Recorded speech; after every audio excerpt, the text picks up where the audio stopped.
کسی بھی بڑے قاری کی، بڑے شیخ کی تلاوت سن سکتے ہیں۔ مصر کے جتنے بھی قرۂ کرام ہیں، پاکستان کے ہیں، ہمیشہ جتنے بھی بڑے قرۂ کرام ہیں وہ ہمیشہ اس لیول سے ہی شروع کرتے ہیں۔ اعوذ باللہ من الشیطان الرجیم۔ اگر آپ اس لیول سے شروع کرتے ہیں تو آپ کا تلاوت کا سٹارٹ بہت اچھا ہے، آپ اپنی تلاوت کو خوبصورتی سے ادا کر سکتے ہیں، اس کو آخر تک پہنچا سکتے ہیں۔ اگر آپ اس اوپر والے لیول پہ پڑھیں گے تو آپ کا گلے کا حساب وہ آپ کے مطابق نہیں ہوگا۔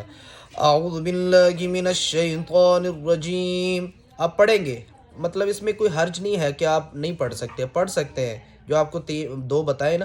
اعوذ باللہ من الشیطان الرجیم فل ہائی لیول، اس سے نیچے اعوذ باللہ من الشیطان الرجیم، اس سے نیچے اعوذ باللہ من الشیطان الرجیم۔ اگر آپ فل ہائی لیول پہ پڑھیں گے تو وہ آپ کی تلاوت نہیں ہو سکتی، آپ کا گلا جلدی بیٹھ جائے گا اگر آپ فل ہائی لیول کے آواز سے شروع کرتے ہیں تلاوت کو۔ اگر اس سے نیچے کریں گے تو آپ بالکل درمیان تک پہنچ سکتے ہیں، پھر آپ کا گلا بیٹھ جائے گا۔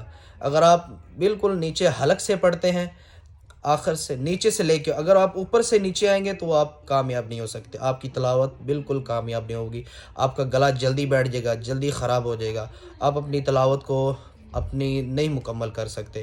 اگر آپ نیچے سے اوپر لے کے آئیں گے ہمیشہ، چاہے آپ تلاوت کر رہے ہیں، چاہے آپ کوئی نعت پڑھ رہے ہیں، ہمیشہ آپ نے نیچے سے اوپر آواز کو لے کے آنا ہے۔ اعوذ باللہ من الشیطان الرجیم،